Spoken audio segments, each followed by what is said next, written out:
पण कुणबी प्रमाणपत्र दिलं नाही असे ज्यांना हैदराबाद गॅजेटनुसार कुणबी प्रमाणपत्र दिलेत पण व्हॅलिडिटी दिली नाही ते लोक इथं या पाटापाटा ज्यांच्या 58 लाख नोंदी सापडल्यात नोंदी असून द्यायनात नोंद घेऊन इथं या ज्यांना 58 लाख नोंदी सापडल्यात ज्यांनी त्या नोंदीनुसार अर्ज केलेत त्यांना कुणबी प्रमाणपत्र दिलं नाही त्यांनी द्या 58 लाख नोंदी आहेत कुणबी प्रमाणपत्र 58 लाख नोंदीनुसार दिलंय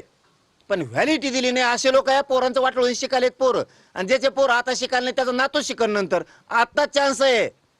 म्हणू नका मग शिकायला कोणी नाही बघू आता बघून फिगू काही नाही तुमच्या नातवाला कामाला येईल तुमच्या पोरापुरी येईल कुणाच्या व्हॅलिडिटी थांबल्यात त्यांनी पटापट आज दिवसभर रात्री आणि उद्या या तिसरा विषय की पटदिस सांगतो ईडब्ल्यूएस आणि ईसीबीसीतून निवडी झालेल्या पोरांनी आज दिवसभर रात्रीतून या तुम्हाला कोणाकोणाला निवडी दिल्या नाहीत आणि व्याज परतावे कोणाचे दिले नाहीत त्यांनी एक अंतरवालीला आज उद्या किंवा आज रात्रीतून या अर्ज द्या अंतरवालीत पोरं बसलेत तिथं मी दाखवतो यांना कस काय अर्ज नाही तर काय आणि ज्यांचं सारथीमार्फत विषय राहिलेत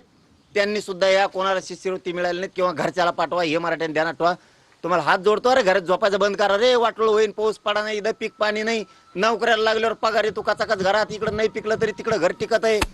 इकडं आपल्याला नोकरी नाही शेतात काही नाही तुम्ही झोपा घरी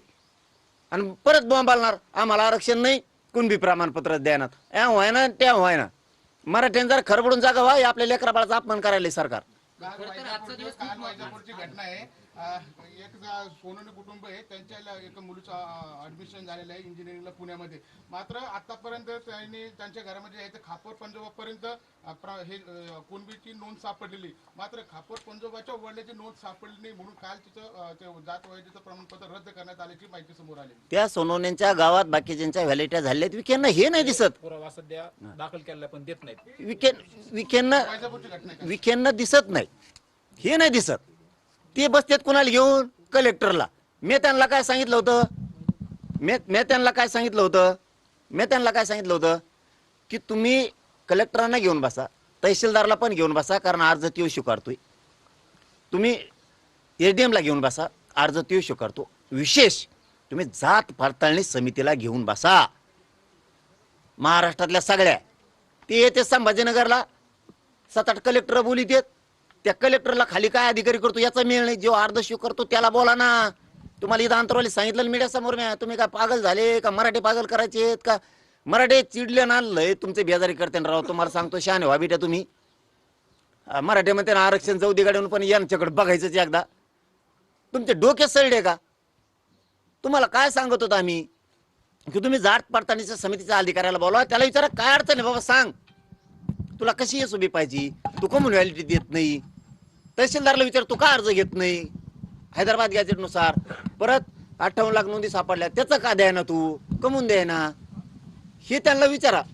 कलेक्टरला घेऊन बसतील कलेक्टर संग गप्पा आणते कलेक्टर तिकडे जातो कलेक्टर म्हणतो हो आता मी तिकडे गेलो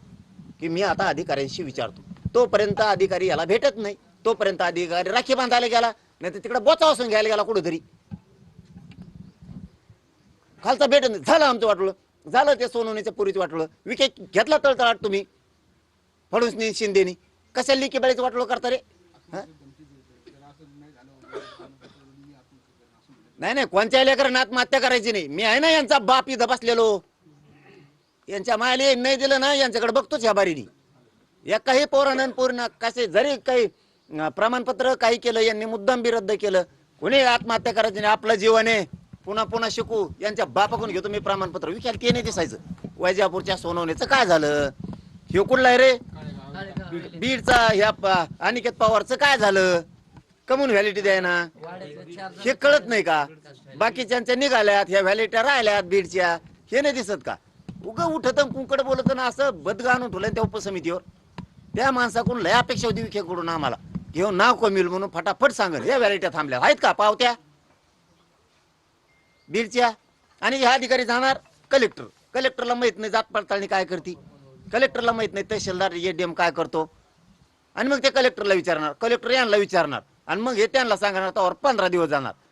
गेले आपलं उन्हात आंदोलन होतं मे महिन्यात तो अधिकाऱ्याला बोललेले आता बोललेत आंदोलन जवळ आलं इतका मात चांगला नाही देवेंद्र फडणवीसचं ऐकून सगळंच करू नये शिंदेचं ऐकून मराठीचं वाटलं करू नये हा ह्या दोघांनी जे डाव रचलाय ना मराठीवर खालच्या मंत्र्यांनी नीट